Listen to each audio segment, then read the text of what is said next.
السلام عليكم ورحمة الله وبركاته. ازيكم يا شباب، ازيكم يا بنات، يا رب تكونوا بخير وصحة وسلام. النهارده الفيديو السادس في سلسلة المحاسبة الحكومية والقومية والهيئات غير الهادفة للربح. النهارده هنتكلم عن جزء المحاسبة الحكومية، وده الفيديو الثالث فيه، والكلام ده موجه اكتر لكلية تجارة جامعة عين شمس مجموعة 1 و3. ولكن اذا كنت من باقي الكليات ولكن بتدرس نفس المادة، او حتى من مجموعات اخرى وبتدرس نفس المادة، فالفروقات بتكون بسيطة ما بين الدكتور والتاني. فمطلوب من حضرتك يكون معاك الملزمة والدفتر بتحط فيه النوتس بتاعتك علشان تشوف الفرق. وفي الفيديو ده هنشرح المناقصات وحركة الأصناف. بس قبل ما نبدأ في الشرح لازم تكون اتفرجت على الفيديوهات اللي قبل كده أو فاهم الدروس اللي قبل كده، لأن المناقصات وحركة الأصناف أو عامة المادة دي كلها متصلة ببعضها. فكل اللي احنا نقوله دلوقتي هو حرفيا مستلزم منك انك تكون فهمت الشرح اللي قبل كده. فيلا بينا بسم الله من غير كلام كتير نبدأ على بركة الله. احنا هنتكلم عن ايه يا احمد في الفيديو ده؟ هنتكلم عن 4 حاجات. اول حاجة ايه المناقصة، ايه هي المناقصة وهنشرحها وهنعرف ازاي خطواتها. تاني حاجة وهي الحالات الخاصة اللي موجودة جوه المناقصة دي، عندنا 3 حالات خاصة هنتكلم فيهم. مشاكل التوريد وهنعرف يعني ايه توريد وايه مشاكله وازاي بنتعامل معاه ونعالجها. كمان حركة الاصناف، وده كده مسألة لذيذة بسيطة خالص فيها قوانين هتحفظهم وتطبق عليهم وخلصت على كده.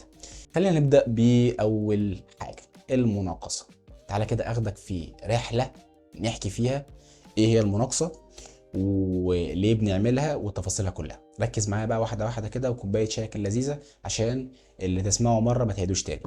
بسم الله. اولا يا صديقي، في الوحدات الحكومية ما ينفعش انك تروح تعمل امر شراء مباشر لاي منتج او اي سلعة او اي صنف.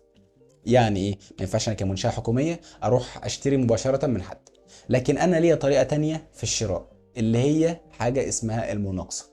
المناقصة بالمناسبة هي عكس المزايدة. في المزايدة انا بكون عاوز ابيع حاجة، فبالتالي انا بعمل مزايدة عشان الناس تبدأ تتضارب مع بعضها وكل واحد يعلي في السعر، فانا كبائع اخد اعلى سعر ممكن من الحاجة اللي انا ببيعها.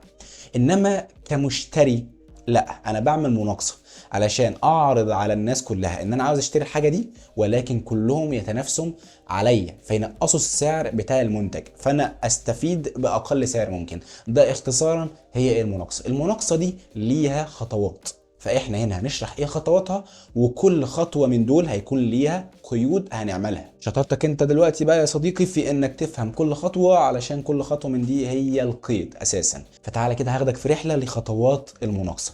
بسم الله. بيقول لك في الوحدات الحكوميه يمنع توريد الاصناف. ايه توريد الاصناف؟ ان انا يجي لي اصناف او يرد لي اصناف، يعني انا اللي باخد الصنف ده، يعني من الاخر الصنف ده جاي لي تمام بامر مباشر. ما ينفعش اروح اشتري كده مباشره، ما ينفعش الحاجات دي تخش لي كده مباشره، ما ينفعش. لذا تجرى المناقصات. عشان كده انا بعمل حاجه اسمها المناقصات، وهي تشبه المزاد لكن بهدف الشراء. بهدف ايه؟ الشراء. انما المزاد عشان البيع، يبقى انا ببيع في المزاد وبشتري في المناقصه. في المزاد انا بوصل لاعلى سعر لان انا المستفيد من ان يكون السعر عالي. الشراء بقى انا محتاج لما اشتري اجيب باقل سعر ممكن. تمام تمام. يبقى المناقصات بعملها علشان اشتري، انما عكسها المزادات انا بعملها علشان ابيع. حلو الكلام ده. تعالى بقى نفهم ايه هي خطوات المناقصه دي. بس قبل ما نبدا انا عاوز اقول لك على حاجه. المناقصات اساسا والباب ده او الفصل ده معمول علشان يختبر عندنا الجزء اللي فات او الدرس اللي فات اللي هو بتاع المدفوعات والمتحصلات. يعني ايه يا ابو حميد؟ يعني اختصارا انت اصلا دورك العملي في الجزء بتاع المناقصات ده هو انك تعرف ترص القيود. القيود دول هيعتمدوا على حاجه من اتنين او على عمليه من اتنين، يا اما تحصيل يا اما دفع. تاء دي اختصار تحصيل ودي اختصار للدفع. فانا يا اما هحصل يا اما هدفع. فانت دورك انك تفهم الخطوات، لان كل خطوه عباره عن قيد. يبقى انا بستنتج القيود من كل خطوه، كل خطوه عباره عن قيد بالنسبه لي. الخطوه دي حاجه من اتنين، يا تحصيل يا دفع، يا تحصيل يا دفع. فكل خطوه، احنا عندنا 7 خطوات، كل خطوه هنعملها تعرف هي تحصيل ولا دفع. وانا هعرفك ده دلوقتي. ركز قوي في النقطه بتاعت هل هي تحصيل ولا دفع، لان ده مفتاح اللي هيخليك تحل القيود. فركز كويس في الجزء اللي جاي ده. ايه بقى خطوات المناقصه؟ بسم الله. اول حاجه بيكون عندي منشاه حكوميه. المنشاه الحكوميه دي قررت انها عاوزه تشتري حاجه، فلما هي عاوزه تشتري تروح تعمل ايه؟ ما ينفعش اشتري بامر مباشر، اروح اعمل مناقصه. فبروح اعمل اول حاجه، بروح اعمل اعلان وطباعه لكراسه الشروط. الاعلان ده هو اعلان للمناقصه اساسا. بعرف التجار اللي انا عاوز اشتري فبالتالي التجار دي لما تشوف الاعلان هتروح تجي لي عشان تشتري كراسة الشروط. يبقى انا بعمل اعلان، الاعلان ده بالنسبة لي ايه؟ تكاليف. خلي بالك اي جملة باللون الاحمر في اللي جاي ده، دي عبارة عن خطوة من السبع خطوات بتوعنا. تمام، دي عبارة عن خطوة، فبالتالي الخطوة دي هتبقى قيد. خلاص، الخطوة دي هتترجم لقيد. هو ده شطارتك في الفصل ده.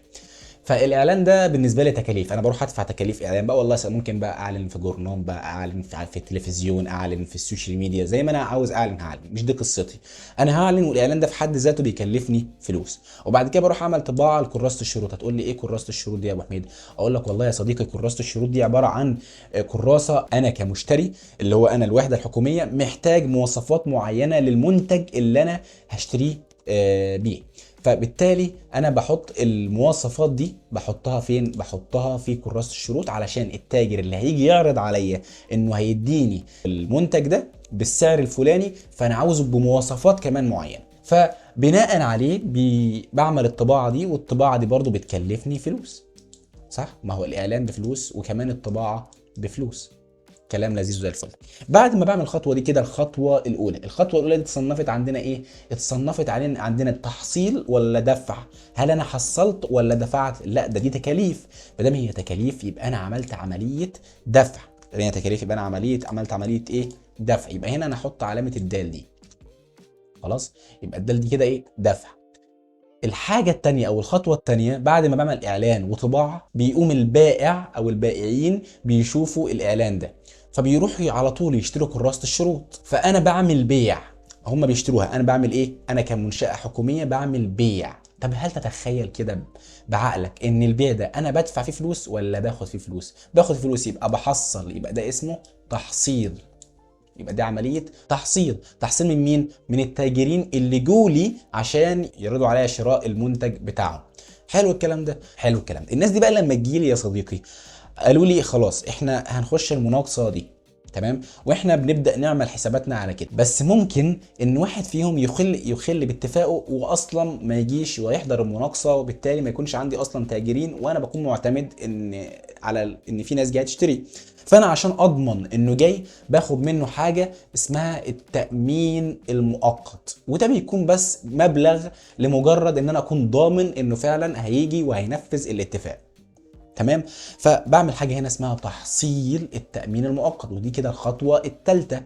لو خدت بالك تحصيل يعني من اسمها اكيد دي متحصلات، فبالتالي انا باخد فلوس. الفلوس دي تأمين، انا باخدها عندي كده كضمان انك هتنفذ لحد ما تنفذ، وبعد كده هبقى اردها لك. طيب بعد ما بعمل التحصيل المؤقت ده كضمان، بروح اعمل كده. الناس بقى في عندي ناس كتيره، بقى في عندي ناس كل واحد خدت منه تأمين مؤقت، وكل واحد عرض عليا عروضه، وكل واحد حط لي سعر معين، وانا بدات اختار. لما اخترت، فاختيار المورد ده هينتج عنه ان انا هيبقى عندي قسمين. قسم ناس لم ترسى عليهم المناقصه، يعني دول الناس اللي يعني ما وفقوش معانا. الناس دي انا خلاص ما اخترتهمش، فانا مش هشتري من دول كده، انا مش هشتري منهم. وفي مورد واحد انا اخترته، وده اللي رست عليه المناقصه، ده المورد اللي رست عليه المناقصه. فهنا انا عندي تو اكشنز، انا عندي حاجتين انا هعملهم مش حاجه واحده. اللي ما رساش عليهم المناقصه هعمل معاهم ايه؟ هروح ارد لهم التامين المؤقت. انا تامين ده يا ابو حميد؟ ما انا يا ابني مش خدت تامين مؤقت منهم كضمان للجديه، والناس فعلا كانت جاده وجت ونفذت، بس انا اللي ما اخترتش، انا اللي ما اخترتهمش، فبالتالي هرجع لهم التامين المؤقت. ودي خطوه، وكده دول يكون قصتهم انتهت معانا لحد كده. انما في واحد انا اخترته، وده المورد اللي رست عليه المناقصه، هعمل معاه ده يا ابو حميد؟ والله هنا على حسب هو هيعمل ايه. الراجل ده بقى هيعمل حاجه من اتنين، يا اما ان هو مش هيكمل المناقصه، فبالتالي انا هروح اعمل مصادره للتامين المؤقت بتاعه، اقول له لا، بقول لك ايه، احنا ما اتفقناش على كده، احنا اتفقنا انك هتنفذ واحنا اخترناك، وانت دلوقتي مش عاوز تنفذ. ماشي يا عم، انا هاخد منك التامين المؤقت، هاخدها واصادرها عندي. حلو الكلام ده، حلو الكلام ده. يا اما الراجل ده هيطلع محترم وراجل قد كلمته هيروح يكمل، ففي الحاله دي انا هعمل حاجه اسمها تحويل التامين المؤقت الى نهائي، سواء كانت بدفع الفرق ما بينهم او بالدفع المباشر. يعني ايه؟ في المسائل يا صديقي ممكن تلاقي ان هو كان مديك تامين مؤقت قبل كده، فهو التاجر نفسه او المورد ده، الشخص اللذيذ ده، هيطلب مني انا كمنشاه حكوميه انه يحول التامين المؤقت لتامين نهائي. فليكن ان التامين النهائي ده كان هو مديني مثلا 30,000 جنيه. ال 30,000 جنيه دول تامين ايه؟ مؤقت. مؤقت. انا عاوز احوله لتامين نهائي. التامين النهائي ده برضه هو ضمان لجديه استلام المنتج، يعني ضمان لجديه استلام المنتج، ان انا باخد منه فلوس بس بيكون اكبر شويه من المؤقت، وبردها له ساعه لما ايه؟ لما يسلمني المنتج بتاعي. ما احنا اتفقنا ان هو يديني منتج، لو اداهولي بسلمه له تاني، برده له تاني، زي ما عملنا كده في التامين المؤقت، بس دي بتكون اخر حاجه. فمثلا وليكن ان هو اداني 30,000 ده تامين مؤقت، فهو جه طالب بعد ما طبعا هو المورد رست عليه مناقصه واختار ان هو هيكمل تمام، وطلب مني التحويل. هروح مثلا، كنت انا حاطط التامين المؤقت ده 50,000 جنيه. ال 50,000 جنيه دول عشان احول المؤقت اللي هم ال 30,000 ل 50,000 اعمل ايه؟ ادفع الفرق. يبقى كده دي طريقه دفع الفرق، ان انا ادفع الباقي ما بين ال 50 وال 30 في 20,000 جنيه. فهو يروح دافع لي 20,000 جنيه، كده بقى انا حولتهم لايه؟ لنهائي. حولت التامين المؤقت لتامين نهائي. يا اما انه اصلا في المساله هيقول لك تم دفع التامين النهائي مباشره كده، ما قالكش، ما جابلكش سيره تامين مؤقت، فبالتالي هو يبقى دفع كامل لل 50,000 جنيه مباشره، مش للايه؟ مش لل 20,000 جنيه ولا 30,000 جنيه، هو دفعت ال 50 على بعضها. حلو الكلام ده؟ حلو الكلام ده. يبقى على حسب المساله انت هتقرا وتحل. الخطوه اللي بعد كده في المناقصه ان انا يحصل لي عمليه توريد للاصناف ودفع قيمتها. مش الراجل ده دفع لي تامين مؤقت واحنا اصلا عندنا المناقصه دي علشان اشتري، فالراجل ده المفروض يبعت لي الاصناف بتاعتي بقى، فلما يبعت لي اروح انا ادفع ثمنها. فالدفع ده بالنسبه لي ايه؟ دفع. صح؟ يبقى من ضمن المدفوعات. انا مش قلت لك ان كل خطوه من دي عباره عن مدفوعات ومتحصلات؟ يبقى دي عباره عن ايه؟ عن دفع. بعد اما يعمل التوريد وانا ادفع ثمنها، دي كده خطوه الدفع. هروح اعمل اخر حاجه، هرد له التامين النهائي اللي انا كنت هنا اخدته منه، سواء ان انا كنت دفعت الفرق او دفع مباشر مش مشكلتي، هروح ادفع له تاني التامين النهائي، يعني هعمل له عمليه اقفال. كده يا صديقي انت فهمت المناقصه ماشيه ازاي. بس بيقابلنا في المناقصه دي شويه مشاكل. المشاكل دي بتحصل فين؟ بتحصل في توريد الاصناف ودفع قيمتها. لما بيجي يحصل عمليه توريد بيحصل لي مشكله. ايه هي بقى المشكله؟ ايه هي مشاكل التوريد؟ مشاكل التوريد دي انا بعبر عنها، مش اي مشكله هصنفها مشكله، لا انا بهتم بالمشكله وبهتم كمان بنسبه المشكله او نسبه المخالفه. المشكله عامه بتكون ان المورد اللذيذ بتاعنا بيروح يخالف المواصفات بتاعتي، او يخالف الكواليتي، الجوده، تمام، او يخالف الكميه، ايا يكن، ايا كانت المخالفه، فهي ليها نسبه عندي كمنشاه حكوميه، وانا كمحاسب بتعامل بالنسب والارقام، فيلزمني ان انا لما اعرف المشكله اعرف نسبتها كام. فالمشكله دي بتكون حاجه من ثلاثه او بنسبه من ثلاثه. يا اما ان المشكله دي كانت بنسبه 2% مخالفه، يا اما ان كان نسبتها من بعد الاثنين لحد الخمسة، يعني 3 4 5، يا اما من بعد الخمسة لحد ال10، يعني 6 7 8 9 10. في حالة ال2% يا صديقي بروح اعمل له خصم لقيمة المخالفة، بس بروح اشوف ال2% دي قيمتها، قيمة ال2% من المنتج اللي انا بشتريه، من الصنف او الاصناف اللي انا بشتريها، اشوف ال 2% دول بيساوي كام. الصنف ده بقيمه معينه، ال 2% منه بيساوي كام، هخصم منه قيمه المخالفه، وبعوض عن ايه؟ عن القيمه النهائيه بتاعه الصنف بعد الخصم. بعوض بعد الخصم، يعني بخصم منه 2% وبعوض في القيود عندي من بعد الخصم. طب لو كان بيزيد عن 2 لحد ال5، بعمل بقى حاجه زياده. لا انت كده بتستهبل فيها بقى، ده انا كده لازم اديك حاجه كمان. هعمل لك خصم من قيمه المخالفه برضو ايا كانت نسبتها كام، 3 4 5 ايا يكن، بس هزود لك كمان 50% من قيمه المخالفه. يعني مثلا لو المخالفه دي انا طلعتها كان نسبتها مثلا 5%، وال5% دول من قيمه المناقصه كان ثمنها مثلا او قيمتها 50,000 جنيه، هروح انا اخصم عليك خصم 50% من قيمه المخالفه. طب 50% من 50,000 بكام؟ ب 25,000. يبقى انا كده اروح اقسم عليك ال 50,000 واقسم عليك كمان الايه؟ ال 25,000، يبقى اقسم عليك 75,000. فهمت ازاي؟ طبعا دي هحطها في خانه في القيود، ودي هحطها في خانه في القيود. كلام لذيذ، كلام لذيذ. تعالى نكمل. لو كان المورد بتاعنا بدأ يستهبل بزياده، بقى في نسبه مخالفه لحد 10% من 5% او من بعد 5% لحد ال 10%. فانا هنا هعمل له خصم برضو لقيمه المخالفه، بس بدل ما كنت عمل له خصم كمان 50% لا هعمل له خصم 100%. يبقى انا هضرب قيمه المخالفه في 2 يا صديقي، هضرب قيمه المخالفه في 2. فكده مثلا ال 50000 بتاع المثال اللي فات هعوض عنهم بكمان 50000، يعني كمان هخصم عليه كمان 50000، فبالتالي هخصم عليه كام؟ 100000 جنيه في المجمل. خلاص. بس خلي بالك بقى، الخصم بتاع المخالفه ده او خصم قيمه المخالفه ده او ده او ده مش بيتكتبوا اصلا في القيود، هما بيتخصموا اوتوماتيك وبنكتب الناتج بتاع الصنف كاملا بعد الخصم في القيد. حلو الكلام ده، حلو الكلام ده. كده يا صديقي انت فهمت المناقصه بشكل عام بكل الاجزاء اللي فيها، بكل التريكات. حتى احنا دخلنا في حاله من ضمن الحالات الخاصه وعرفنا كمان مشاكل التوريد. تعالى نعمل حاجه بس اخيره. زي ما قلت لك ان كل خطوه من دول انا عاوزك تركز كويس جدا في النقطه اللي جايه دي، عشان ده مفتاح للحل. انا عارف ان الموضوع ممكن يكون بدا يتوه منك سيكه، بس احنا هنلمه دلوقتي. اولا كل خطوه من الاحمر، من العلامات الحمراء دي، هي خطوه. فكل خطوه انت مطلوب من حضرتك تحدد انها واحده من اتنين، هل هي عمليه تحصيل ولا هل هي عمليه دفع. تعالى كده نمشي مع بعض ونحدد كل واحده منهم عشان انت تبقى واضحه قدامك. الاعلان والطباعه، هل انا كده بدفع ولا بحصل؟ ده انا بدفع عشان اعمل دي تكاليف فاروح انا ادفع، يبقى ده عمليه دفع. طب انا لما ببيع الكراسه باخد فلوس، بحصل فلوس ولا بدفع؟ لا بحصل، يبقى عمليه تحصيل. طب تحصيل التأمين يا راجل ده اسمها تحصيل، يبقى انا بحصل. اختيار المورد، تعالى كده نشوف ايه اللي لونه احمر. لونه احمر، تعالى احنا عندنا خطوتين، يا اما الناس اللي ما رستش عليهم المناقصه فانا بعمل الخطوه هنا اسمها رد التأمين اللي باللون الاحمر. ركز معايا، الخطوات هي اللي باللون الاحمر. رد التأمين ده ايه؟ انا برد التأمين يعني برجعه، يعني بدفع فلوس، يبقى دي عمليه دفع. يبقى دي عمليه ايه؟ دفع. تعالى نشوف المورد اللي رست عليه المناقصه، يا اما ان هو مش هيكمل فبعمل مصادره للتأمين المؤقت، فبالتالي انا باخد فلوس، يبقى انا كده بحصل. طب يا اما ان هو هيكمل فبالتالي بيعمل ايه؟ تحويل التامين المؤقت لتامين نهائي، فبالتالي هو اللي بيدفع لي الفرق او بيدفع لي مباشر، فبالتالي برضو انا بحصل. دي عمليه ايه؟ تحصيل.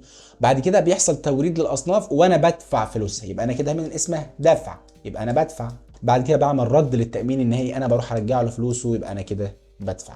طب ده هينفعني في ايه يا محمود؟ هقول لك قدام ده هيفرق معاك في ايه؟ في القيود. كده انت بقيت ملم بايه المناقصه وخطواتها، وعرفت كمان ان على فكره مشاكل التوريد كده انت خلصتها، وكمان عرفت واحده من ضمن الحالات الخاصه عندنا، هم 3 حالات خاصه وواحده منهم اللي هي رد التامين المؤقت. في كمان حالتين هنعرفهم اسهل من بعض، ما تقلقش. اخر حاجه هنا في مشاكل التوريد، نسبه المخالفه دي ليها قانون، وقانونها كالاتي فوق اهو: نسبه المخالفه بيساوي قيمه الاصناف المتفق عليها ناقص قيمه الاصناف المستلمه على قيمه الاصناف المتفق عليها. يعني ايه الكلام ده؟ انا الراجل ده جايب لي اصناف، فانا عاوز احدد نسبه المخالفه منها كام، يبقى نسبه التالف او نسبه اللي ما ينفعنيش، نسبه الغير مطابق للمواصفات كام. فانا المفروض كتاجر، حط نفسك مكان المنشاه، هعمل ايه؟ والله انا اتفقت معاك على ان يجي لي كميه اصناف وقيمتها كذا، يبقى دي كده قيمه الاصناف اللي انا اتفقت عليها، وانا استلمت منك قيمه اصناف اللي انا وافقت عليها. انا مش بستلم اي حاجه، انا بستلم اللي انا قايل عليه بس، فبالتالي اللي انا هسجله عندي في القيد هو اللي انا استلمته، فده بيكون اقل من اللي انا اتفقت عليه. فلما اجي اطرح اللي انا اتفقت عليه من اللي انا استلمته، هيطلع لي الفرق ما بينهم اللي هو الوحش اللي انا ما اخدتوش، فكده هيطلع لي النسبه بتاعت الايه؟ التالف فوق كده. يعني اصلا المعادله اللي فوق دي اللي هي قيمه الاصناف المتفق عليها ناقص قيمه الاصناف المستلمه عباره عن قيمه التالف منهم. فالتالف على المتفق عليه يبقى الجزء اللي تلف مني او الجزء اللي تلف عامه على قيمه الاصناف اللي اتفقت عليها، وبعد كده اضربها في المية.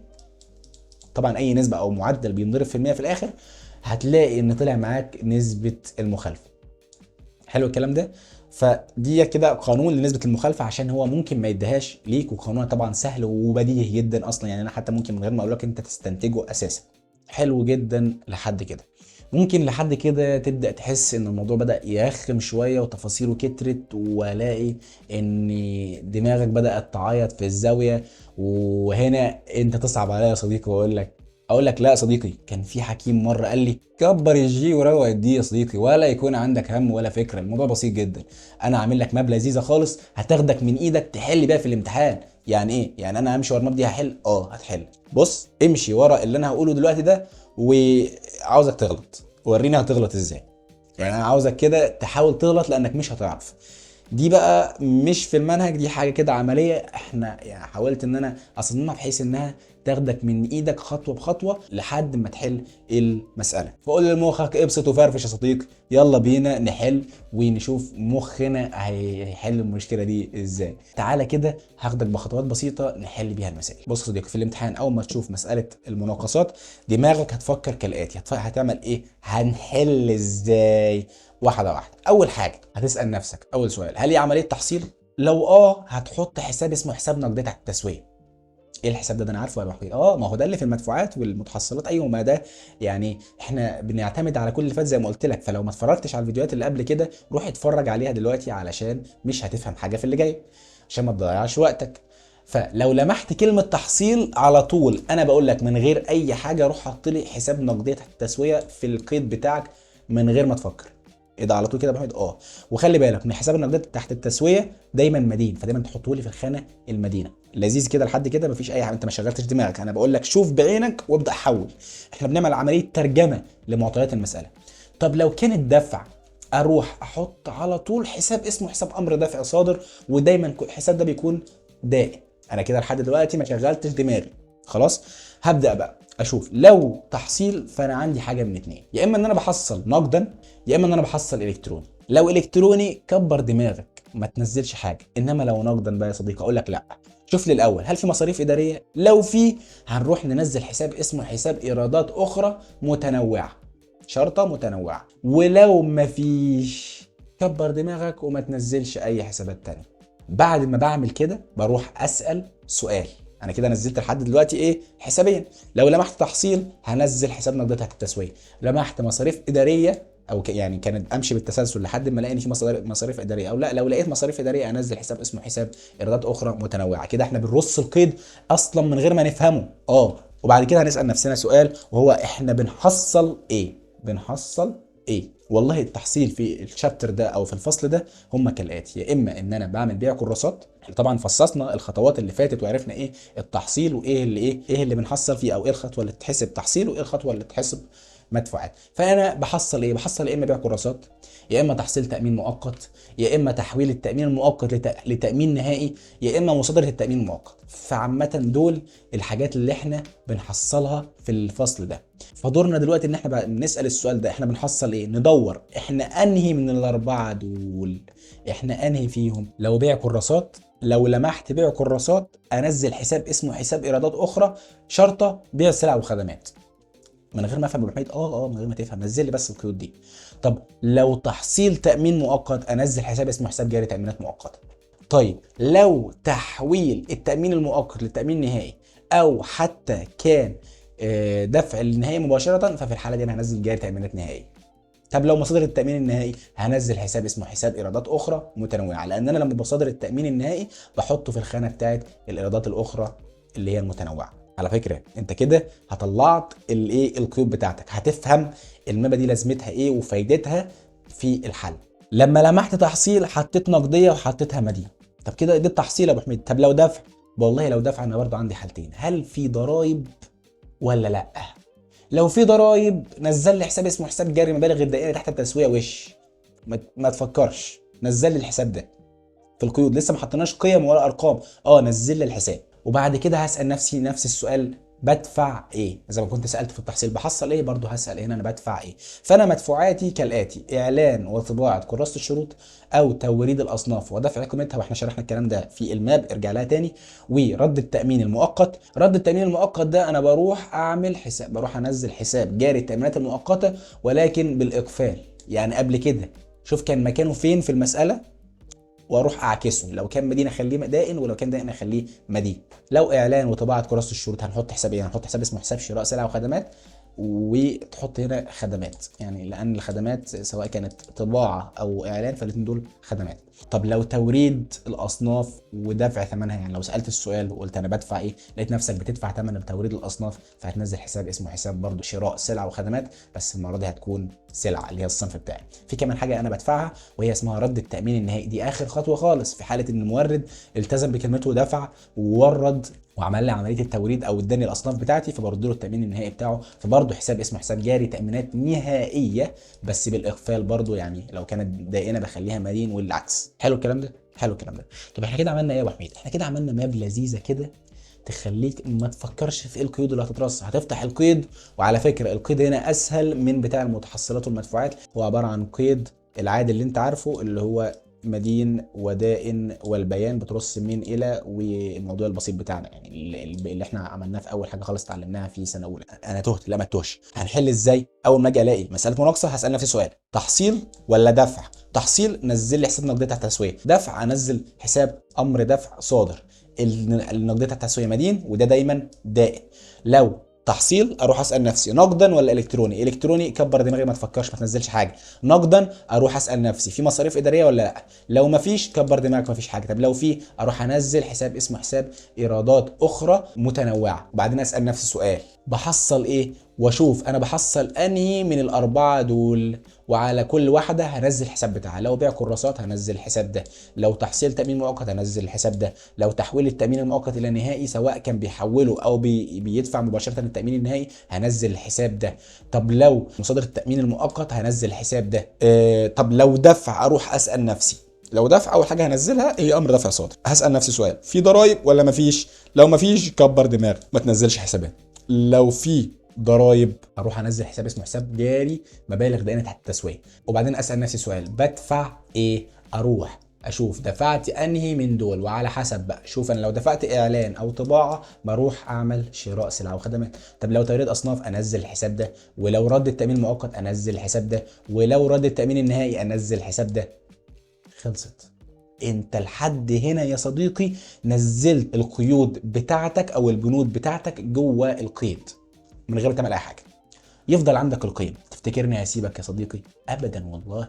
تعال، اول حاجه لازم تعرفها ان بعد اي امر دفع صادر بروح اصرفه من البنك حتى لو ما قاليش. يعني هو ممكن في المساله ما يقولكش روح ان حصل عمليه صرف لامر الدفع، بس انت هتعمل. وصرف امر الدفع ده يا صديقي هو قيد ثابت من حساب امر دفع صادر الى حساب الوحده المركزيه، القيمتين واحد. يعني بقفل امر الدفع الصادر، ودي اصلا سهله جدا وهناخدها دلوقتي في الامثله وهتبان اكتر. تاني حاجه بقى ركز معايا عشان في نقطه بتلخبط ناس.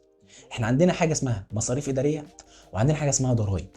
خلي بالك بقى، المصاريف الاداريه دي عندي عباره عن متحصلات، انما الضرائب عباره عن مدفوعات. يعني ايه الكلام ده؟ المصاريف الاداريه انا بفرضها على الراجل اللي جاي لي بيدفع لي فلوس، وبيدفع لي فلوس زياده اسمها المصاريف الاداريه. حلو.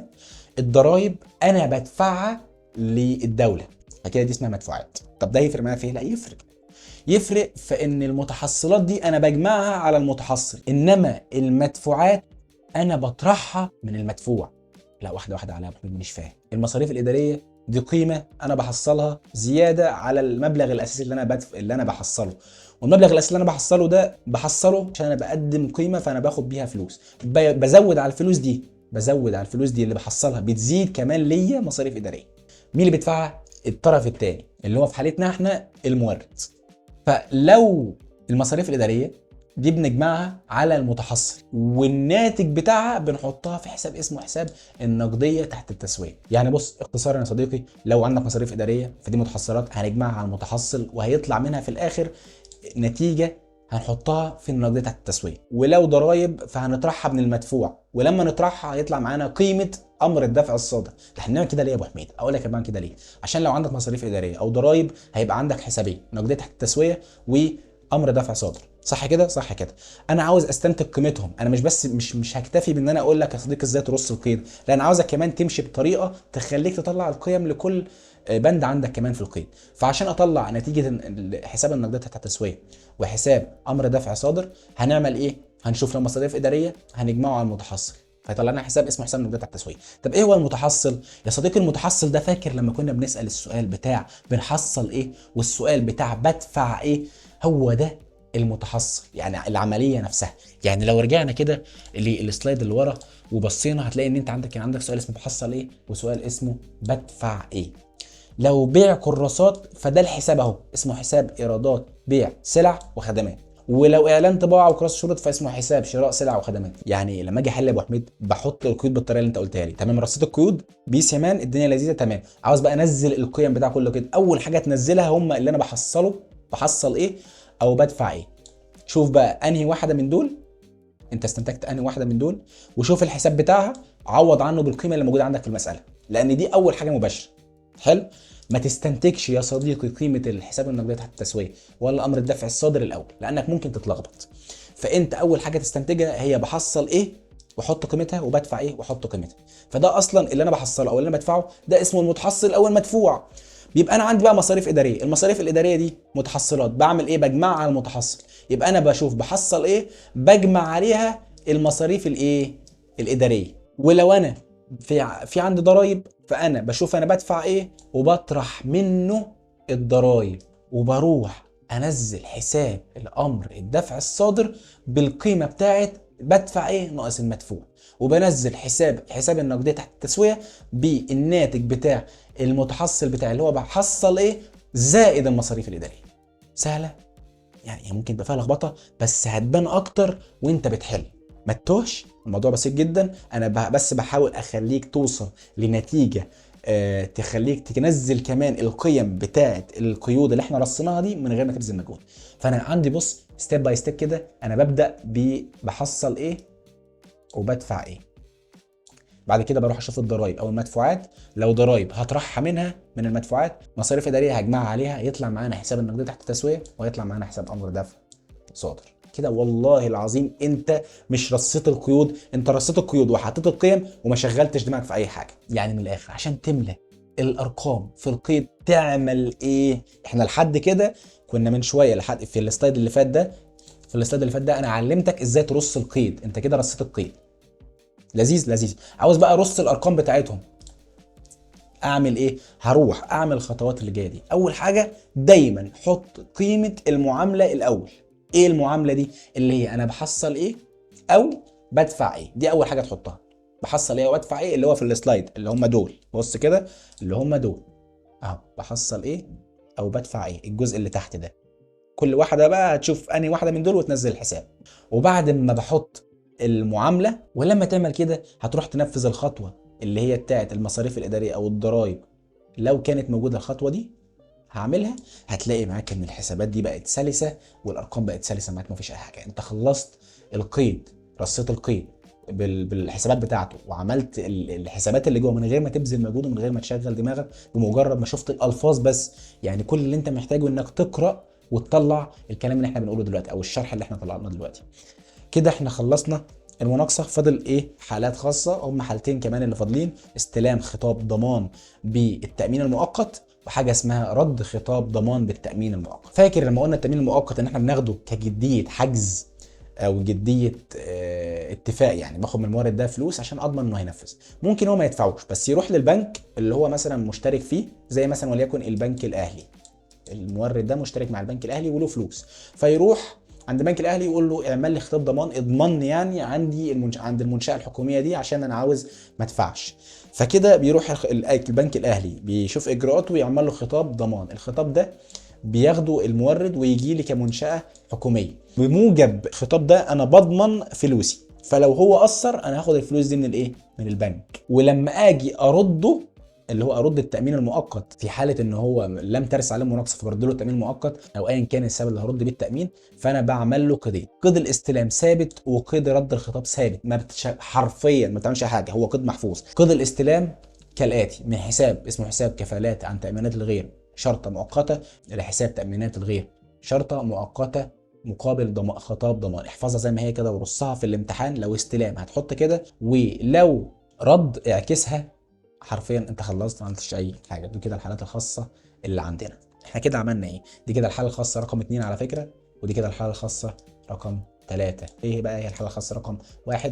هي مصادره التامين المؤقت اللي احنا شرحناها برضو، دي الحاله الخاصه رقم واحد. كده احنا خلصنا يا ابو حميد، كده احنا خلصنا المناقصه، كده خلصنا الحالات الخاصه، كده خلصنا مشاكل التوريد، بس ما حليناش عليها، برضه هنحل عليها جزء عملي، ويبقى فاضل عندنا حركه الاصناف. ما تقلقش، كده خلصنا جزء كبير جدا. ما تقلقش لو الموضوع تاه منك، ركز معايا في الكام مساله اللي جايين دول وهتلاقي ان الموضوع بقى سلس. دلوقتي هنخش في الجزء العملي، بس قبل ما نخش في الجزء العملي مطلوب من حضرتك توقف الفيديو، تراجع اللي احنا قلناه تاني. عاوزك تمسك ورقه وقلم وتعمل الماب اللي احنا قلناها، تحفظها وتعملها. لو حفظتها وكتبتها بايدك، بقيت راسمها جوه عقل، انا اضمن لك ان الموضوع هيكون سلس معاك جدا في الحل.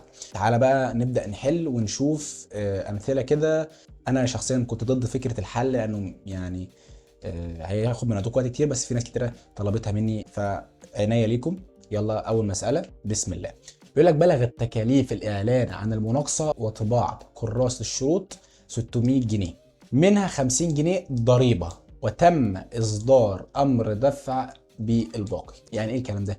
انا بقى شفت المساله اهو، اعمل ايه؟ افكر ده في المناقصه، في المناقصه. تعالى بقى نشوف طريقه الحل اللي احنا كنا بنحل بيها، اللي احنا اتكلمنا عنها في الماب. انا هسيب لكم المابس دي، هسيبها لكم في الديسكربشن تحت، لو حابين ان انتوا تحملوها وتطبعوها وتذاكروا منها. تعالى نخش في طريقه الحل. اول حاجه اعملها، اروح ارسم قيد. هبدا اعمل ايه؟ كل اللي انا هعمله يا صديقي ان انا همشي بالماب اللي انا قلت لك عليه. هسال نفسي السؤال، انا بحصل ولا بدفع؟ والله ده انا بدفع، لان ده تكاليف الاعلان وطباعه، فانا كده مش بحصل، انا كده بدفع. هسال نفسي سؤال، في ضرايب؟ في ضرايب، في ضرايب. بكام؟ ب 50 جنيه. طيب كلمه دفع بحساب امر دفع صادر، ده حساب امر دفع صادر، امر دفع على طول. وكلمه ضرايب يعني حساب جاري مبالغ دائنه تحت التسويه، جاري مبالغ دائنه تحت الايه؟ التسويه. هنشوف دلوقتي في الحل. حلو الكلام ده، حلو الكلام ده. وبعد كده بسال نفسي، انا بدفع ايه؟ اللي انا بدفعه تكاليف اعلان عن المناقصه وطباعه الكراسات، يعني ده حساب اسمه حساب شراء سلع وخدمات. ايه ده؟ 3 قيود. تعالى كده نشوف اللي هيحصل. بسم الله. اول حاجه انزل لقيت دافع، ادي امر دفع صادر. في ضرايب؟ في ضرايب، حساب جاري مبالغ دائنه التسويه. اسال نفسي بدفع ايه؟ بدفع تكاليف الاعلان عن المناقصه، يبقى عندي حساب اسمه حساب شراء سلع وخدمات. القيد خلص، بنود القيد نزلت. طيب بعد ما جبت بنود القيد اعمل ايه؟ ابدا اولا بانا بحصل او بدفع ايه. انا بحصل او بدفع ايه؟ اللي هي شراء سلع وخدمات، اللي هي كانت بتعبر عن بدفع وبحصل ايه، صح؟ هشوف بقى قيمتها كام. قيمه اللي انا بعمله ده كام؟ بلغت تكاليف الاعلان عن المناقصه، انا بتكلم عن تكاليف الاعلان عن المناقصه والطباعه، كام؟ 600 جنيه. يبقى انا في عندي هنا 600 جنيه. حلو، ابدا بالترتيب ده، 600 جنيه. هشوف بقى عندي ضرايب، الضرايب بكام؟ ب 50 جنيه. يبقى نزل هنا 50 جنيه. طيب والباقي اندفع بكام؟ اندفع بامر الدفع الصادر، يبقى 600. احنا قلنا ان الضرايب دي كده حاجه بطرحها من اللي انا بحصله. مش احنا قلنا في الماب اللي فاتت، قلنا ان الضرايب هي عباره عن بدفع ايه وبعدين اطرح منه الضرايب، صح كده؟ نطرحه من المدفوع. الضرايب دي انا بطرحها من اللي انا بدفعه عشان اطلع قيمه ايه؟ حساب امر الدفع الصادر. حلو، فانا هروح دلوقتي عاوز اجيب حساب امر الدفع الصادر، هعمل ايه؟ هروح اجيب الضرايب بكام؟ ب 50، اطرحها من كام؟ من ال 600. يبقى 600 ناقص 50 بكام؟ ب 550. خلصت المساله يا معلم، وخلص القيد على كده. تعالى كده نشوف. ادي هنا ايه؟ هتبدا الاول ب 600، سيبك من الترتيب اللي انا عملته دلوقتي، ده كانت غلطه في الاعداد. هتبقى 600 الاول هنزل بيها، هيبقى كده انا نزلت الاول حاجه بدفع ايه، وبعد كده هنزل اشوف عندي ضرايب، هحط قيمتها. عشان اجيب الامر الدفع الصادر انا عندي قاعده، اروح اجيب الضرايب اطرحها من اللي انا بدفعه، اللي هو الحساب بتاع شراء السلع والخدمات، يطلع معاك 600 ناقص 500 ب 550. خلصت المساله.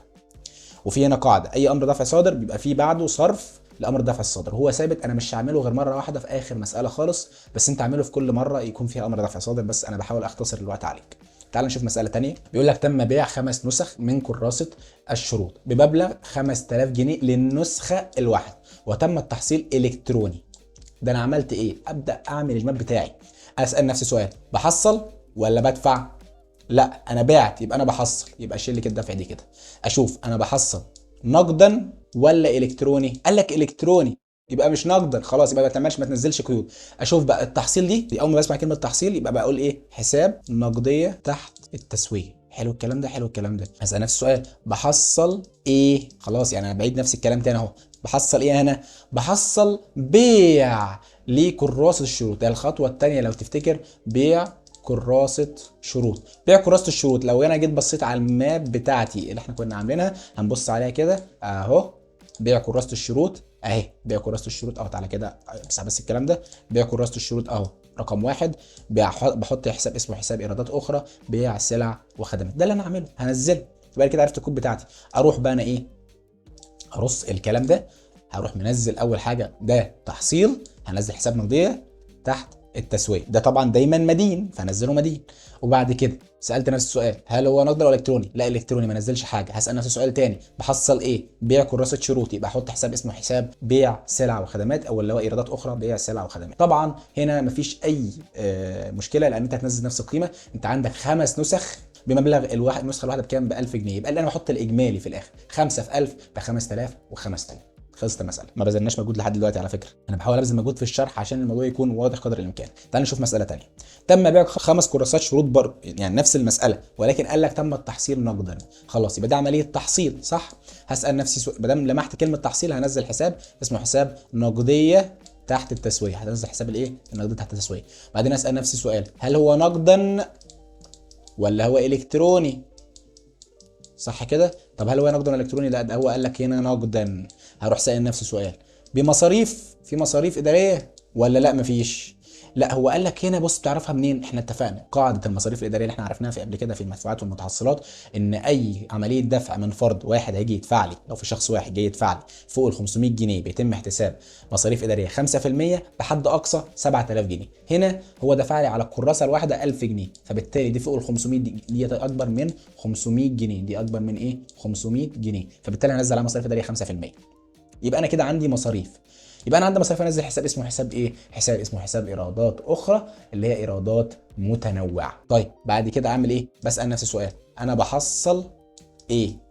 اللي انا بحصله والله قال لك ان انا عملت عمليه بيع، يبقى نفس الحساب بتاع المعرفات اللي هو ايرادات بيع سلع وخدمات، بيع سلع وخدمات. حلو الكلام ده، حلو الكلام ده. يبقى انا كده عندي 3 بنود، وادي 1 وادي 2 وادي 3. النقديه دايما مدين هنزل بيها، وبعد كده هنزل بالايرادات المتنوعه اللي انا قلت عليها هنزل بيها، وبعد كده اقول لي ايرادات اخرى اللي هو بيع سلع وخدمات وانزل بيها.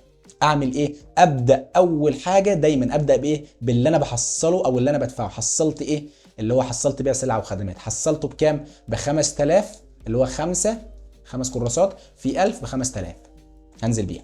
طب الايرادات الاخرى اللي هي بتعبر عن ايه؟ عن المصاريف الاداريه. المصاريف الاداريه بتساوي 5% من ال 5000. 5% في 5000 تقريبا ب 250 جنيه. وبعدين بقى اجيب حساب النقديه تحت التسويه. احنا قلنا المصاريف الاداريه لو تفتكر في المابا دي، قلنا المصاريف الاداريه بزودها على اللي انا بحصله ماشي، فعشان يطلع لي حساب اسمه حساب نقديه تحت التسويه. فانا هعمل كده برضو، هروح هنا اهو هقول له ان النقديه تحت التسويه هتساوي بيع السلع والخدمات زائد ايرادات اخرى متنوعه اللي هي المصاريف الاداريه. هيطلع معاك 5250. خلصت المساله. احنا ماشيين بمابا، والله ما شغلنا دماغنا، احنا حرفيا ماشيين بالماب. تعال نشوف مساله ثانيه. بيقول لك تم بيع 25 كراسه شروط بسعر 400 جنيه وحصلت نقدا. قال لك حصلت يبقى انا بعمل عمليه تحصيل، قال لك نقدا يبقى انا كده بحصل نقدا. خلاص. طب نقدا بمصاريف ولا من غير؟ لا ولا في مصاريف اداريه ولا لا؟ هو قال لك هنا ب 400 جنيه للكراسه. هل ال 400 جنيه اكتر من ال 500؟ لا مش اكتر من 500. يبقى انا هنا ما عنديش مصاريف، يبقى انا كده هروح للا، يبقى انا مش هعمل قروض. انا هسال نفسي سؤال، هقول بحصل ايه اللي انا بحصله؟ ده تم بيع، يبقى نفس الكلام بيع سلع وخدمات هنزلها هي كمان. يبقى عندي اول حساب تحصيل يبقى اسمه حساب نقديه، وتاني حساب هو حساب بحصل ايه اللي هو بيع سلع وخدمات. يبقى دي كده القيود اللي عندي في المساله دي.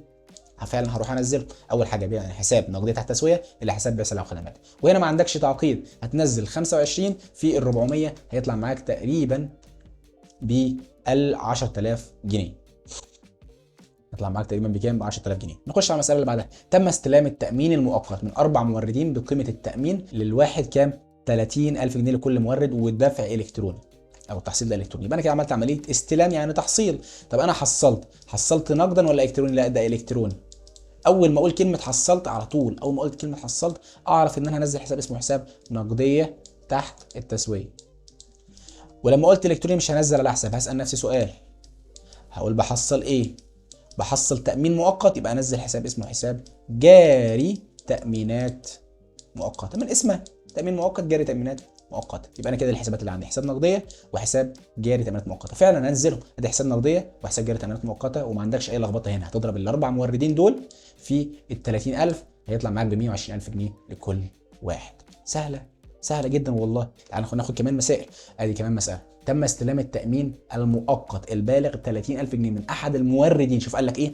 من احد الموردين، يعني ده واحد بس دفع كام؟ 30000. يبقى ده كده نشوف كده بقى، يعني خلي بالك من التفاصيل دي وانت بتقرا. هسال نفسي سؤال: انا استلمت، يبقى عملت عمليه تحصيل.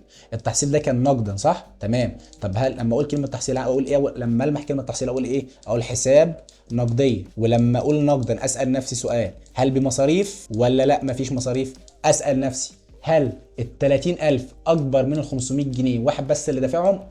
يبقى انا كده هروح اعمل 5% على المبلغ بتاعي بحد اقصى 7000 جنيه، واشوف ال 5% دي بتساوي كام، وهنزل حساب ما دام في مصاريف، انزل حساب اسمه حساب ايرادات اخرى شرطه متنوعه. دي الحساب بتاع المصاريف الاداريه. يبقى انا عندي حساب نقديه وعندي حساب ايرادات اخرى متنوعه. بعد كده هسال نفسي سؤال: انا بحصل ايه؟ بحصل تامين مؤقت، اروح احط حساب تامين جاري تامينات مؤقته او تامينات مؤقته. جاري تامينات مؤقته، جاري يا سيدي جاري تامينات مؤقته. يبقى ادي الحساب الاول، ادي الحساب الثاني، ادي الحساب الثالث. اروح فاتح القيد بتاعي وفعلا هرسم فيه حساب نقديه، حساب جاري تامينات مؤقته، وحساب ايرادات اخرى متنوعه. طبعا النقديه دايما بيكون مدين. خلاص. بعد كده هجيب ايه؟ اول حاجه هجيب انا حصلت ايه. انا كنت بحصل تامين، انزل بقيمه التامين نفسه 30000 جنيه، وبعد كده اجيب المصاريف الاداريه 5% في 30000 هيطلع معاك تقريبا ب 1500. وبعدين ده مصاريف اداريه صح؟ اروح اتبع القاعده: المصاريف الاداريه بجمعها على اللي انا بحصله، بيطلع معانا قيمه النقديه تحت التسويه ب 31500. خلصت المساله. اظن ما فيش فيها اي مشكله خالص. تعالى مساله ثانيه. على فكره كل مسائل الفصل هتحل بنفس الطريقه.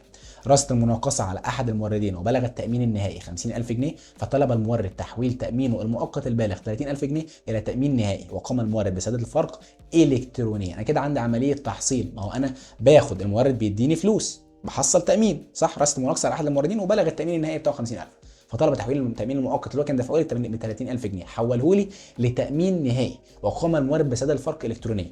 يبقى كده انا عملت عمليه تحصيل. بحصل ايه؟ الفرق صح؟ انا بحصل الفرق، بحصله ايه؟ الكتروني. يبقى انا اول عندي حاجه في القيد التحصيل، يبقى انت خلاص حفظت بقى حساب نقديه. طيب لما قلت الكتروني يبقى مش هكتب هنا قيد، هسال نفسي بحصل ايه؟ بحصل ايه؟ والله انا بحصل هنا، انا اوريدي في المساله دي انا حصلت حاجتين، حصلت قبل كده تامين مؤقت وحصلت قبل كده تامين نهائي. فانا فعلا هنزله.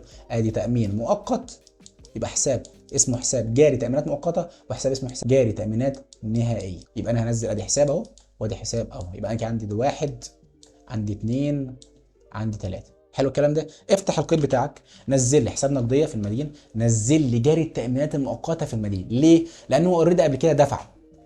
فانا في عمليه التحويل بدفع الفرق انا برد التامين المؤقت، فبدفع له بيه. يعني وكانه كان عندي حساب انا بدفع بيه للتامين المؤقت، بحوله لتامين نهائي، اللي هو لو جيت افكر فيها كده هيبقى عمليه اقفال. يعني دي كده بالنسبه لي عمليه اقفال، لان التامين المؤقت هو بيجي دايما في الدائم، فلما انا اقفله في المدين يبقى انا كده ايه؟ خلصت التامين المؤقت بتاعه، وانزل لي حساب الى حساب جاري التامينات النهائيه. بستنتج منه الى من فهمي. انا عندي كده عندي حاجات ثابته، زي ان النقديه بتاعت التسويه بتكون دايما مدين، وان امر الدفع الصادر بيكون دايما داين. الباقيين انا بستنتجهم من فهم. الاساس في التامينات ان او حساب جاري التامينات ان هو بيكون حساب دائن، لكن لما بقفله بحوله لمدين. انت اوريدي في سنه ثالثه فانت فاهم ازاي تستنتج مين المدين ومين الدائن. بعد كده هبدا بمين؟ هبدا لما اجي ارص الارقام بتاعتي هرص الاول انا بحصل ايه. اللي انا حصلته. انا حصلت تامين مؤقت وحصلت تامين نهائي. التامين النهائي قال لك بكام؟ ب 50000، نزل 50000. التامين المؤقت قال لك بكام؟ ب 30000، نزل ال 30000. طب انزل كام في حساب النقديه يا عمي؟ ما هو 30000 و50000 الفرق ما بينهم هو اكيد حساب النقديه، يعني اللي هو بيساوي 20000 جنيه. ما فيهاش تشغيل دماغ، حقيقه تركيبه بسيطه جدا يعني، محتاجه بس ان تكون قارئ. نخش على مساله ثانيه. بيقول لك رصد المناقصه على احد الموردين وبلغ التامين النهائي 50000 جنيه وتم تحصيله نقدا. انا كده حصلت يعني حساب اسمه حساب نقدي. حلو.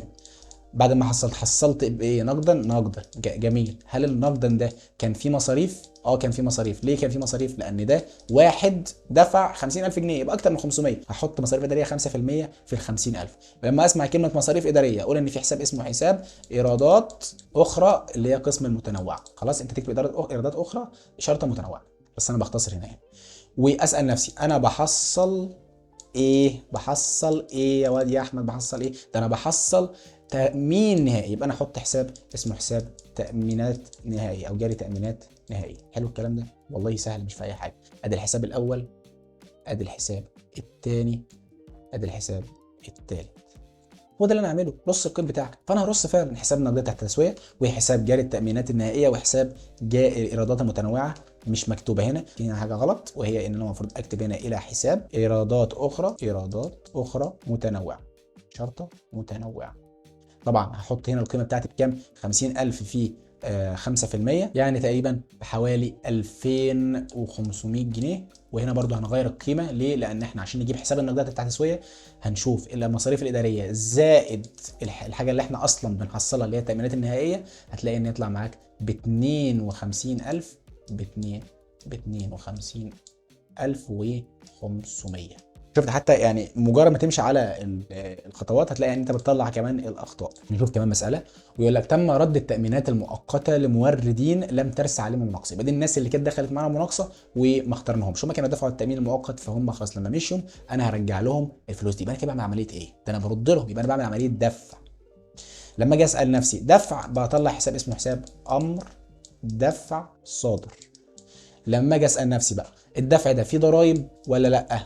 هو ما قالكش ان فيه ضرايب، خلاص كبر دماغك. هسال نفسي السؤال اللي بعده، بدفع ايه؟ والله انا بدفع هنا التامينات المؤقته، خلاص احط حساب اسمه حساب جاري تامينات مؤقته. ادي الحساب الاول، ادي الحساب الثاني، نزلهم لي. حساب امر دفع صادر دايما بيكون دائن، انزله. والحساب الثاني حساب اسمه جاري تامينات مؤقته، انزل الرقم بتاعتي بكام؟ ب 90,000 جنيه اهو، 90,000 جنيه. خلصت المساله. تعال نشوف مساله ثانيه. قام المورد بتوريد الاصناف وفقا للشروط والمواصفات عن العطاء الذي رأس عليه. العطاء دي اللي هي المناقصه، الذي رأس بمبلغ عليه بمبلغ كام؟ مليون جنيه. وقامت الوحده الاداريه الحكوميه اللي هو احنا هنا الوحده الاداريه الحكوميه بسداد قيمه الاصناف بامر دفع مع خصم 12,000 جنيه ضرائب ودمغات. خلي بالك ده ضرائب، خلي بالك دي ايه؟ دي ضرائب. اسال نفسي سؤال، انا عملت ايه في الخطوات بتاعتي؟ انا عملت توريد اصناف، جالي توريد اصناف فدفعت قيمتها، يبقى انا عملت عمليه دفع. الدفع ده يعني امر دفع صادر. طيب اروح انا بقى اسال نفسي الدفع ده كان فيه عليه ضرايب؟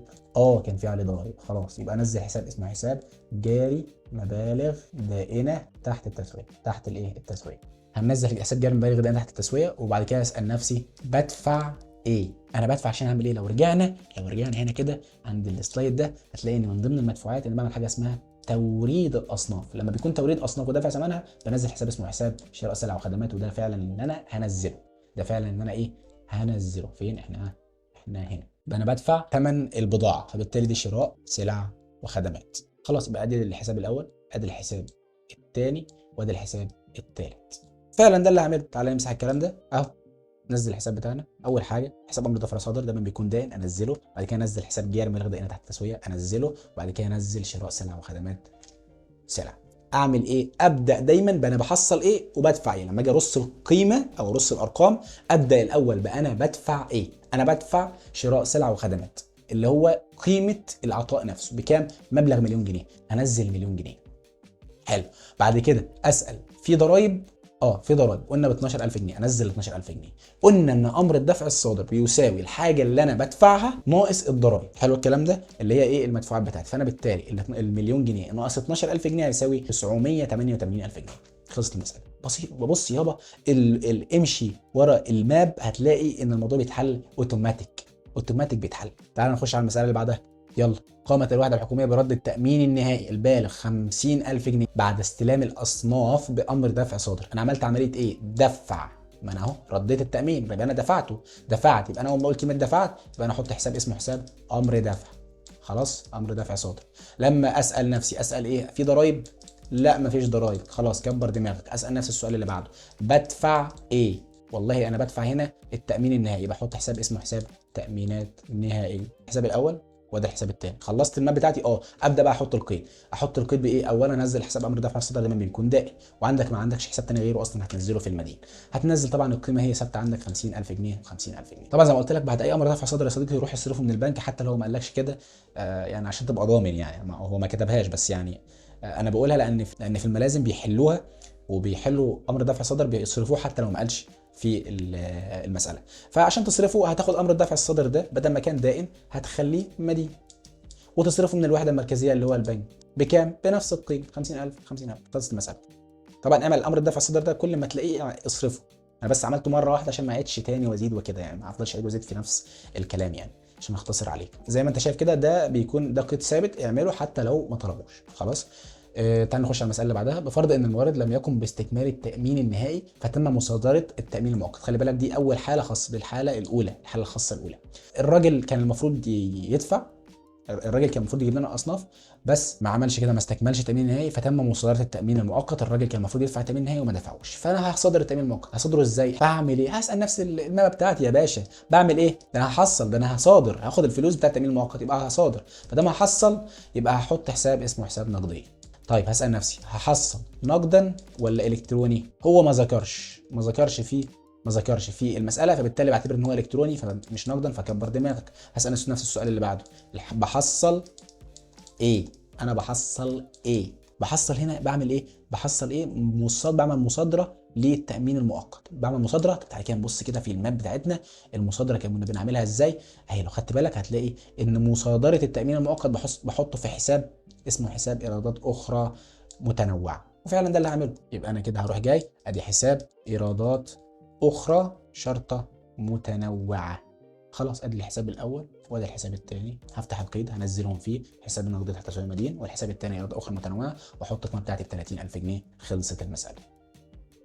الموضوع بسيط جدا والله، فصل لذيذ جدا. هو ممكن يبقى فيه شويه تعقيدات بس ممكن لو يتوه ما بين القيود، بس لو انت رتبت الترتيب اللي انا قلت لك عليها دي مستحيل تغلط. يعني حتى انا ببقى عامل غلطات في السلايد بكتشفها معاكم دلوقتي وانا بحل. تعال نشوف مساله بعد كده. استلمت الوحده الاداريه الحكوميه خطاب ضمان بنكي من المورد بقيمه التامين المؤقت بمبلغ 50000 جنيه. دي بقى اللي هي عارف انت القيود الهديه، سواء المساله دي او اللي بعدها استلام خطاب ضمان او رد خطاب الضمان البنكي له قيد ثابت. لو استلام هترص كفالات عن تامين الغير شرطه مؤقته الى حساب تامينات الغير مؤقته مقابل خطاب الضمان وتحط القيمتين 50000 جنيه. طب لو قال لك ردت الوحده الحكوميه اعكس، حط نفس القيد بالعكس، دي اتعكست مكان دي عشان تدينا القيد ده، وحط نفس القيد 50000. خلصت المساله. دي بقى تعرف انت القيود الهديه اعرفها بس وخلاص. قام المورد س بتوريد الاصناف التي بلغت قيمتها 100 مليون جنيه، وبفحصها وجد ان نسبه النقص في مواصفاتها 2%، وقد قبلتها الوحده لحاجتها اليها، وقامت باصدار امر دفع للمورد بعد خصم مقدار الخفض في الثمن بالاضافه الى خصم 15000 جنيه ضرائب، وتم تسويه امر الدفع مع الوحده المركزيه. والله بص دي طبعا المناقصات، طبعا المناقصات. هسال نفسي سؤال، انا بحصل ولا بدفع؟ كده هعمل عمليه توريد الاصناف ودفع ثمنها، يبقى انا كده مش بحصل، انا كده هدفع. طب تمام هدفع، يبقى انزل حساب اسمه امر دفع صادر. اسال نفسي بدفع في ضرائب؟ في ضرائب. خلاص يبقى الضرائب هنزل حساب اسمه جاري مبالغ دائنه. حلو الكلام ده. بص بقى هنا في تريكايه صغيره قد كده. قيمه المخالفه دي، القيمه دي اللي هي 50%، ال 50% اللي انا بزودهم عليه او ال 100% اللي انا بزودهم عليه بحطهم في حساب اسمه حساب ايرادات اخرى، ولكن غرامات وعقوبات. غرامات وعقوبات يعني بيكون طبعا برضو الايرادات الاخرى، ولكن بيكون في خانه غرامات وعقوبات. فتعال نشوف المساله. لو في هنا غرامه، لو كانت عدت ال 5% كنت هيبقى في غرامه. هنا ما فيش غرامات خلاص. يعني لما تلاقي نفسك دخلت في مشاكل في المواصفات، يسال نفسك انت انهي حاله من المشاكل. يعني انت انهي واحده في دول، في الثلاثه اللي هو 2%، ولا من بعد الاثنين ل5، ولا من بعد ال5 لل10، عشان تعرف هيبقى في عندك حساب ثالث ولا لا. لو انت من بعد ال5 وال10 هتلاقي في حساب تاني اسمه حساب ايرادات اخرى، بس ايه بقى؟ شرطه غرامات وعقوبات. وبعد كده هسأل نفسي بدفع ايه؟ انا بدفع عشان اعمل عمليه توريد اصناف، يعني بعمل عمليه شراء، يعني حساب شراء زي ما قلنا. بص على الماب بتاعتك، شراء سلع وخدمات. يبقى انا كده عندي 4 حسابات. طبعا الحساب ده مش موجود معانا ليه؟ لان دي 2%. خلاص بس هو نفس الكلام يعني. تعالى نمسح ونشوف كده الشغل الثاني هيكون عامل ازاي. تعالى نحل. احنا محتاجين بس نشوف هنا ال 2% دي بتساوي كام، لان دي القيمه اللي انا هنزلها. يبقى هنزلها من الايه؟ هعمل لها خصم. قال لك لو 2% هعمل لها خصم، صح؟ مش احنا قلنا هنا اهو، قلنا ان لو كان لو كان المخالفه دي 2% هعمل لها خصم فقط لقيمه المخالفه، وهنزل القيد بالقيمه بتاعت ما بعد الخصم. خلاص احنا هنعمل كده، هنقول ان قيمه المخالفه هتساوي ال 2% في المليون جنيه، هيطلع معانا ب 20000 جنيه. يبقى انا كده عندي المليون جنيه ناقص ال 20000 هطرح منها بقى ما بعد الخصم بكام؟ ب 980,000. دي القيمه اللي انا هسجلها فين؟ هسجلها في حساب شراء السلع والخدمات. يبقى دي كده بقت قيمه البضاعه بتاعتي. دي كده قيمه البضاعه بتاعتي. هنزل بقى الايه الكود اللي احنا كنا لسه قايلينها. هفتح الكود بتاعي، هنزل الكود بتاعتي الى حساب امر دفع صادر. اول حاجه دائن، كان عندي حساب تاني اسمه حساب جاري مبالغ دائنه تحت التسويه اللي احنا لسه كاتبينهم هنا دلوقتي، ما عملناش حاجه. واخر حاجه شراء السلع والخدمات. التركيه ان انا هنزل هنا شراء السلع والخدمات. اول حاجه بنزلها هي بنزل ايه اللي انا بدفعه او اللي انا بحصله، اللي هو هنا شراء سلع وخدمات، اللي هي السلع بتاعتي او الاصناف بتاعتي. هنزلها بكام؟ بقيمه ال 980,000 جنيه انا حطيتها. وبعد كده هنزل الضرايب بتاعتي الاول اللي هي ب 15,000 جنيه، ما جبتهاش من عندي، هو كاتبها هنا في المساله. وبعد كده هطرح، لان ضرايب بطرح اللي انا بدفعه، بطرح منه الضرايب عشان اطلع امر الدفع الصادر. 980,000 ناقص 15,000 هيطلع معاك ب 965,000 جنيه. طبعا بيكون في عمليه بقى صرف، ماشي، اعمل عمليه الصرف بتاعتك عادي من امر دفع صادر الى الوحده المركزيه بقيمه الامر الدفع الصادر بتاعك. خلصت المساله. تعالى ناخد مساله ثانيه، نفس المساله ولكن المواصفات بقت 5، المخالفه بتاعتك بقت 5%. 5% برضه هجيب قيمه المخالفه، نسبه المخالفه اللي هي 5% في القيمه بتاعت البضاعه بتاعتي، هيطلع معانا 50,000 جنيه. دي 50,000، فهتلاقي ان طلع معانا 950,000 جنيه. ال 950,000 جنيه دول هنزلهم في حساب شراء السلع والخدمات. وبعد كده هروح اجيب الغرامه. انا عندي غرامه كانت بنسبه كام؟ 50%. ليه 50%؟ لان هو المواصفات بتاعته كان فيها مخالفه بنسبه 5%، يعني اكتر من 2 ولحد الخمسه. يبقى دي كده الحاله الثانيه، يبقى انا كده بنزل عليها 50% من قيمه المخالفه. قيمه المخالفه بكام؟ احنا طلعناها فوق ب 50,000، يبقى 50% في 50,000 يطلع معانا ب 25,000. دول هحطهم في حساب ايه؟ احنا قلنا الغرامات دي بتتحط في حساب اسمه حساب ايرادات اخرى، غرامات وعقوبات. حلو، بقى دي القيود بتاعتي. طبعا نفس القيود في اللي فوق دي هتنزلها، بس ايه، ايرادات اخرى وغرامات وعقوبات، مش هشرحها تاني، هي نفس الحاجه. هنزل قيودي نفس الكود اللي فوق اهي، شراء سلع وخدمات، الثلاثه اللي فوق، بس الفرق ان انا هحط حساب اسمه حساب ايرادات اخرى، غرامات وعقوبات. همشي بنفس الترتيب. اول حاجه انا اشتريت ايه او انا دفعت ايه؟ دفعت قيمه السلع والخدمات دي اللي هي بكام؟ ب 950,000 جنيه، انزلها الاول. بعد كده انزل الضرايب، وبعد كده انزل الايرادات الاخرى او الغرامه اللي احنا نزلناها 25,000 جنيه. هطرح الاثنين دول، هطرحهم من ال 950,000 جنيه، هيطلع معانا 910,000 جنيه. طبعا هروح اعمل صرف، امر الدفع الصادر بس هو اللي بيتصرف من الوحده المركزيه. شوف قيمته بكام؟ 910. هعمل اجيبه مكان دائن اخليه مدين، هعمل له اقفال واقفله في الوحده المركزيه بقيمه 910,000 في الناحيتين. كده انت خلصت المساله. طيب تعالى نشوف كمان مساله، وهي في حاله ان المواصفات دي كانت 10%. لا ده انت كده بتستهبل بقى، دي اقصى حاجه.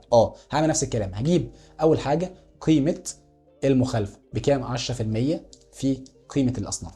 فهروح اجيب هطلع معاك ب 100,000 جنيه، دول هخصمهم من المليون جنيه عشان اجيب القيمه بتاعت الاصناف اللي انا استلمتها، اللي انا هحطها حساب اسمه حساب شراء سلع وخدمات، ده اللي انا هحط فيه الحساب بتاعي. وبعد كده الغرامه هحسبها 100% المره دي. ليه؟ لان هو هنا مواصفاته اختلفت بنسبه 10%، فده عليه غرامه 100% من قيمه المخالفه. اللي المخالفه اللي هي كام؟ 100,000 جنيه، هضربها 100% في 100,000 جنيه، يعني وكاني بضرب 100,000 جنيه في 2. يعني لو حسبتها، لو قيمه المخالفه زائد الغرامه بخصم عليه الضعف، فهجيب ال 100,000 جنيه برضو. فده هحطها في حساب اسمه حساب ايرادات اخرى، غرامات وعقوبات. طبعا هتحل بنفس الخطوات برضو، انا بدفع ولا بحصل؟ انا بدفع، ونفس الكلام بدفع في ضرايب ولا لا؟ في ضرايب. طب بعد في ضرايب هسال نفسي بدفع ايه؟ بدفع شراء سلع وخدمات، بدفع عشان الاصناف بتاعتي وخدمات. يبقى ادي الحساب الاول امر دفع، وتاني حاجه في ضرايب، يبقى ده جاري مبالغ دائنه تحت التسويه، وشراء شراء سلع وخدمات، وكمان اخر حاجه ايرادات اخرى وغرامات وعقوبات. ليه؟ لان انت عندك مشكله، عدت ال 2%، اكبر من 2%. اروح راسس قيود يا باشا ولا اي حاجه، نزل القيود دي، يلا افتح قيدك، تنزل امر دفع صدر اول حاجه، بعد كده تنزل جاري مبالغ دائنه تحت التسويه. ليه؟ لان انت عندك هنا 15,000 جنيه ضرايب. وبعد كده هنزل الغرامه اللي انا جبتها بكام؟ 100,000 جنيه. وبعد كده انزل شراء السلع والخدمات اللي هي بدفع ايه. ببدا ازاي لما باجي انزل ارقامي؟ ببدا ازاي؟ بنزل انا بدفع ايه؟ انا بدفع شراء السلع والخدمات دي، احنا قلنا ان قيمتها كام؟ اللي لما احطها هنا كام؟ ب 900,000 جنيه، انزل 900,000 جنيه. وبعدين ابدا بالضرايب، الضرايب انا موجوده قدام 15,000 جنيه. بعد كده انزل الغرامات والعقوبات بكام؟ 100,000 جنيه. اجيب الاثنين دول اطرحهم من ال 900,000، هيطلع معاك 785,000 جنيه. طبعا هصرف امر الدفع، امر الدفع هجيبه من دائن اخليه مدين بنفس القيمه يا شباب، دي غلط، 785,000 جنيه، سواء هنا او هنا، يعني دي هنا وهنا. خلاص دي كده 785,000 جنيه.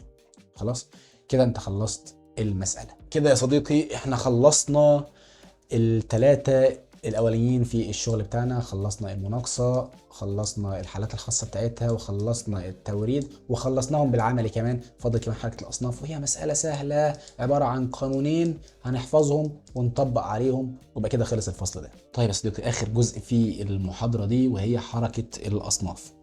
حركة الأصناف يا صديقي باختصار شديد، أنا كمنشأة حكومية كنت بعمل مناقصة عشان أشتري أصناف. الأصناف دي أنا بخزنها عندي في مخازن. المخازن دي انا ببقى محتاج الاصناف اللي فيها اللي عشان اقوم بالشغل بتاعي، ايا كان ايه بقى النشاط اللي انا بمارسه كمنشاه حكوميه. فبالتالي انا محتاج دايما اكون عارف ايه الكميه اللي انا محتاجها من الصنف ده، سواء السنه دي او السنه الجايه. فعشان اجيب الكميه دي بستخدم قانون اسمه الكميه اللازمه من الصنف. وعشان اشوف السنه الجايه انا محتاج قد ايه، بعمل حاجه اسمها مقايسه الصنف في السنه الماليه القادمه. خلاص. ومقايسه الصنف ده اختصارا بيكون عباره ان انا بشوف الكميه اللازمه السنه دي وبزود عليها السنه الجايه 25%. يعني مش فاهم محتاج قد ايه السنه دي، فاعمل حساب ان السنه الجايه هحط نفس الكميه دي وازود عليها 25% زياده، ازود ربع الكميه دي زياده احطهم كاحتياطي بحيث ان لو حصل حاجه. تعالى كده نشوف القانون بتاعنا. القانون بتاعنا بسيط جدا. الكميه اللازمه من الصنف بيساوي متوسط استهلاك اخر 3 سنوات. يعني هو هيديك السنه 3 سنوات، وليكن 2020 2021 2022. حلو. فرضا ان احنا في سنه 23 مثلا، فاخر 3 سنين هم دول. هجيب المتوسط بتاعهم، يعني هجيب قيمه كل واحده منهم. هو بيجي ده الكلام ده انت مش بتستنتجه، انت بتجيبه من المعطيات. هتجيب كل واحده من دول، هتجمعهم وهتقسمهم على 3 عشان تجيب المتوسط، وتضربهم في 2. خلاص. وبعد كده هتروح طارح منهم مجموع رصيد اول السنه الحاليه زائد مقايسه السنه الحاليه. بجيبهم منين؟ من المعطيات. وبعد كده هروح اجيب مقايسه الصنف في السنه الماليه القادمه، وهطبق القانون الاتي. هجيب الكميه اللي لازم الصنف دي انزلها هنا زائد ربعها. يعني اجيب الكميه دي وبعدين افتح قوس اضرب الكميه دي في 25% عشان اجيب الربع. الربع ده بعمل بيه ايه؟ احتياطي من الاصناف، بحيث ان لو خلص يعني يبقى عندي احتياطي انا اتحرك منه. بس تعال نشوف مساله. بس ده كل الموضوع، يعني الموضوع ما فيش فيه اي شغل يعني. ادي مساله جميله، بيقول لك توفرت لك البيانات التاليه والخاصه بالصنف س باحدى الوحدات الحكوميه. بيقول لك اولا الكميات المستهلكه فعليا من الصنف خلال الثلاث سنوات السابقه. ده اخر 3 سنوات: 2010 2011 2011 2012 2012 2013. واداك الكميات المستهلكه. حلو الكلام ده. ثانيا رصيد الصنف س اللي احنا بنتكلم عليه ده في 1/7/2013. دي السنه الحاليه. ما هو احنا اخر حاجه كام؟ 2013. السنه الحاليه اهو. اول حاجه ب 600 وحده. طبعا احنا بنبدا من نص السنه اللي هو 1/7، دي كده بدايه السنه في المنشات الحكوميه. 600 وحده. كده انا معايا رصيد اول المده او اول السنه. هشوف بقى معايا مقايسه السنه الماليه الحاليه اللي هي 2013 2014 4000 واحد. يبقى انت كمان معاك ايه؟ دي ومعاك دي ومعاك دي. طبق القانون ولا اي حاجه. حط يا باشا الكميه اللازمه من الصنف، هتعوض. هتحط القانون بتاعك. ادي المجموع استهلاك اخر السنوات 8700 8800 زائد 9500. هتقسمهم على الثلاثه وتضربهم في 2 جوه القوس. وبعدين هطرح منهم، افتح قوس الرصيد اول المده ب 600 زائد المقايسه بتاعت السنه الحاليه ب 4000. عوض الكلام ده هتلاقي ان طلع معاك بقرب 13400 وحده. كده انت جبت الكميه اللازمه من الصنف. عايزين بقى نجيب كميه المقايسه. كميه المقايسه اللي هي مقايسه الصنف اهو. انا عاوز اشوف بقى كام الصنف ده هيبقى في الاخر انا محتاج منه السنه الجايه كام. كميه المقايسه بتاعتك اللي هو السنه الماليه القادمه، زي ما قلت لك لها قانون: الكميه اللازمه من الصنف زائد الكميه اللازمه منها برضو بس 25%، اللي هو ال 25% احتياطي. هتعوض عنهم هتجيب ال 13400 وحده، هتجمعهم على 13400 برضو بس ال 25%، هيطلع معاك 16750. مش فيها اي حاجه خالص يعني، مش بطول فيها لانها فعلا تعويض مباشر.